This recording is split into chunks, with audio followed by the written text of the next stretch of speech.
Okay, जब हम mutual fund के अंदर या स्टॉक्स के अंदर इन्वेस्ट करने के लिए बेस्ट प्लेटफॉर्म की बात करते हैं तो देखो, कोई नाम मैं यहाँ पे नहीं ले रहा हूँ, कोई स्पॉन्सर्ड वीडियो नहीं है, मैं एक वे बता दे रहा हूँ जिससे आप स्कैम से सबसे पहले तो बच जाओगे, क्योंकि इतने बेहतरीन तरीके के स्कैम हो रहे हैं यहाँ पे कि आप समझ ही नहीं पाओगे आपके पास स्कैम हो गया। कई सारे लोग फंस रहे हैं ऐसे स्कैम के अंदर में। तो प्लेटफॉर्म भी अच्छा सेलेक्ट करना सीख जाओगे, स्कैम से भी बच जाओगे। तो सबसे पहले देखो, सबसे पहले जब भी आप इन्वेस्टमेंट के लिए कोई भी प्लेटफॉर्म चूज करते हो तो आप किसी भी ऐसे प्लेटफॉर्म को चूज नहीं करो जिसके बारे में आपने कभी सुना नहीं है, किसी भी थर्ड पार्टी एक इंसान ने उसके बारे में आपको बताया और आप उसके थ्रू इन्वेस्टमेंट करना स्टार्ट कर दो। ऐसा नहीं करना है। सबसे पहले तो ये जरूरी है। क्यों? क्योंकि रिसेंट में मैंने कुछ वीडियोस भी बनाई थी ऐसे स्कैम्स के बारे में और आपने भी आर्टिकल्स पढ़े होंगे। होता ये है कि आपको बिल्कुल ऐसा इंटरफेस दिखाया जाता है एप्लीकेशन पे, आपको लगेगा कि आपका जो ट्रांजैक्शन हो रहा है वो म्यूचुअल फंड में इन्वेस्टमेंट हो रहा है, लेकिन एक्चुअल में वो म्यूचुअल फंड के अंदर इन्वेस्टमेंट नहीं होता है। ट्रेडिंग ऐप्स भी ऐसी, म्यूचुअल फंड वाली ऐप्स भी ऐसी है, क्लोनिंग टाइप की ऐप रहती है। वो ट्रांजेक्शन सीधा जो फ्रॉडस्टर है उसके अकाउंट में पैसा चला जाता है और आपको दिखेगा कि हाँ आपको यूनिट अलॉट हो गया या आपके स्टॉक्स बाई हो गए हैं, लेकिन ऐसा एक्चुअल में कुछ नहीं होता है। तो सबसे पहले तो किसी भी अनजान ऐप के थ्रू इन्वेस्टमेंट मत करना, चाहे कुछ भी हो जाए। क्योंकि अभी इतने जो पॉपुलर ये सब जीरोधा है या ग्रो है या एंजल वन है, अपस्टॉक है, 5 पैसा है, बहुत सारे डिस्काउंट ब्रोकिंग वाले ऐप्स है जो कि पॉपुलर है, एस्टैब्लिश्ड है। तो कम से कम ये तो यहाँ पे भरोसा होगा कि हाँ जब हम इसके थ्रू इन्वेस्टमेंट कर रहे हैं तो हमारा इन्वेस्टमेंट सच में म्यूचुअल फंड के अंदर जा रहा है या सच में स्टॉक्स बाइंग सेलिंग हो रही है। क्लियर है? सबसे पहले तो ये चीज आपको ध्यान में रखना कि फेक एप्स से बच जाना है, कैसे भी करो। सबसे अच्छा तरीका पॉपुलर एप्स के थ्रू इन्वेस्टमेंट करो, वो प्लेटफॉर्म के थ्रू इन्वेस्टमेंट करो, ज़्यादा बेहतर है, जो एस्टेब्लिश्ड है पहले से। ये चीज़ हो जाती है। दूसरा, जब हम स्टेप में आते हैं तो यहाँ पे हमें ये देखना होता है कि हमारी ज़रूरत क्या है। क्या हमें सिर्फ म्यूचुअल फंड के अंदर इन्वेस्ट करना है? क्या हमें म्यूचुअल फंड और स्टॉक्स के अंदर या ETF के अंदर भी इन्वेस्टमेंट करना है?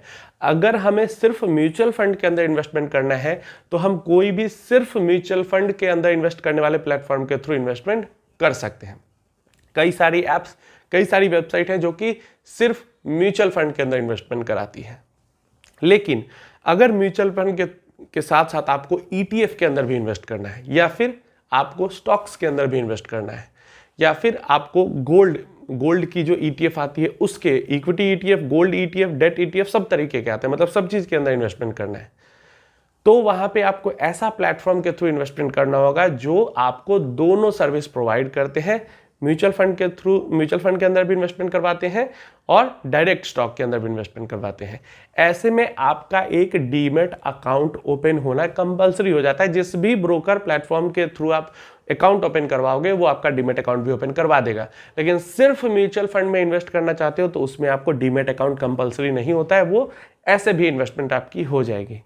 तो यहाँ पे दूसरे स्टेप में 2 तरीके की चीजें क्लियर हो गई, सिर्फ म्यूचुअल फंड वाला प्लेटफॉर्म या म्यूचुअल फंड प्लस स्टॉक्स वाला प्लेटफॉर्म।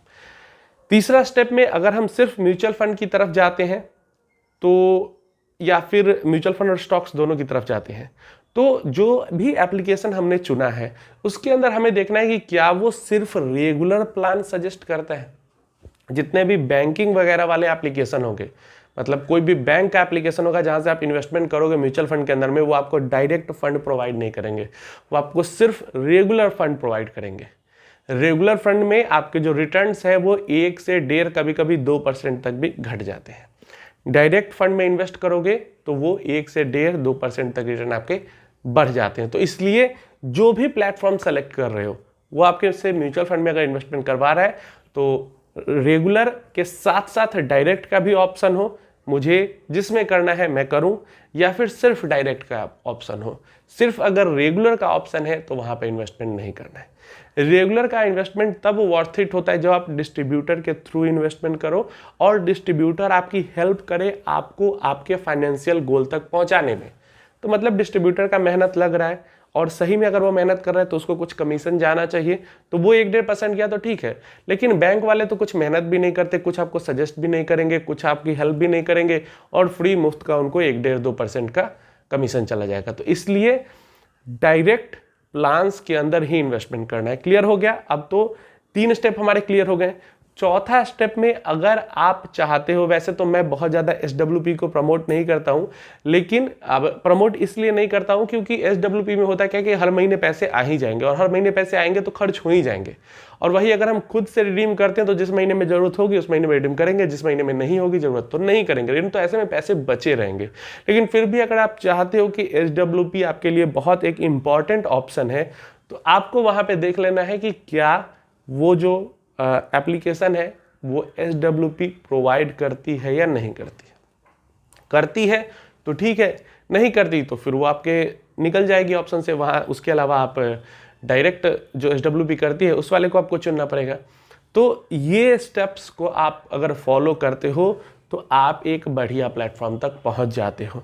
इसके बाद जो आपके क्वेश्चंस आते हैं कि सेफ प्लेटफॉर्म कोई है नहीं है, मतलब किस प्लेटफॉर्म के अंदर ज़्यादा सेफ्टी रहेगी, तो ऐरा गैरा नत्थु खैरा, किसी भी एप्लीकेशन के थ्रू आप म्यूचुअल फंड्स के अंदर इन्वेस्टमेंट करते हो, किसी भी एप्लीकेशन के थ्रू म्यूचुअल फंड्स के थ्रू इक्विटी के अंदर इन्वेस्टमेंट करते हो, चाहे कोई भी एप्लीकेशन हो, अगर वो रियल एप्लीकेशन है और रियली आपका म्यूचुअल फंड के अंदर इन्वेस्टमेंट करवा रहा है, तो वो 100% सेफ है, कोई दिक्कत नहीं उसके अंदर। अगर वो फेक ऐप है तो दिक्कत है। अगर म्यूचुअल फंड के अंदर इन्वेस्टमेंट जा रहा है तो चाहे कोई भी एप्लीकेशन हो, दिक्कत इसलिए नहीं होती कि हमारे बैंक अकाउंट से पैसा कटता है और वो सीधा म्यूचुअल फंड स्कीम के बैंक अकाउंट पे जाता है। बीच में थर्ड पार्टी किसी के भी पूल अकाउंट में पैसा जाता ही नहीं है। रिडेम्पशन के टाइम पे स्कीम के बैंक अकाउंट से पैसा निकलता है और सीधा हमारे बैंक अकाउंट में पैसा आता है। तो बीच में से हमारा पैसा कोई लेके नहीं भाग सकता। इसलिए कोई भी एप्लीकेशन हो, अगर वो जेन्युइनली आपका ट्रांजैक्शन प्रोसेस म्यूचुअल फंड के अंदर करवा रही है, वो सेफ है। और अगर फेक है, स्टार्टिंग पॉइंट ही मैंने बताया कि आपको बस दिख रहा है कि म्यूचुअल फंड के अंदर जा रहा है, लेकिन जा रहा है वो स्कैमर के अकाउंट के अंदर, तो दिक्कत है। समझ में आ गया? तो सेफ्टी हट जाएगी, क्योंकि भाग नहीं सकते आपका पैसा लेके। आपका पैसा सीधा एसेट मैनेजमेंट कंपनी के पास जाता है, वहां से सीधा आपके पास आता है। क्लियर है? ऐसे ही जो आपका शेयर्स है, स्टॉक्स है, या ETF है, या जो डीमेट फॉर्म में म्यूचुअल फंड को भी होल्ड करती है, तो यहाँ पे जो होल्डिंग है आपकी वो CDSL के पास रहती है। CDSL NSDL 2 यहाँ पे डिपॉजिटरी पार्टिसिपेंट है, तो होल्डिंग वहाँ पे चली जाती है। तो वहाँ पे भी बीच में जो ब्रोकर है वो आपका पैसे के साथ कुछ नहीं कर सकता। और अब तो रेगुलेशन आ चुकी है, थोड़े दिन में लागू भी हो जाएगी, कि आपके जो स्टॉक्स हैं वो भी पूल अकाउंट में नहीं आएंगे, सीधा आपके अकाउंट से सामने वाले के अकाउंट में जाएंगे और सामने वाले के अकाउंट से आपके अकाउंट में आएंगे। तो अब तो मतलब अगले 2-4 महीने में ऐसी सिचुएशन होने वाली है कि बस आपका जो प्लेटफॉर्म है वो जेन्युइन होना चाहिए। उसके बाद प्लेटफॉर्म आपके साथ कोई भी सिक्योरिटी रिलेटेड रिस्क स्कैम नहीं कर सकता है। बस प्लेटफॉर्म जेन्युइन होना चाहिए। अगर आप फेक प्लेटफॉर्म के ही चक्कर में फंस जाते हो तो फिर तो कोई कुछ नहीं कर सकता, लेकिन अगर जेन्युइन है प्लेटफॉर्म तो आपका पैसा या सिक्योरिटी आपकी जो है वो सेफ रहती है।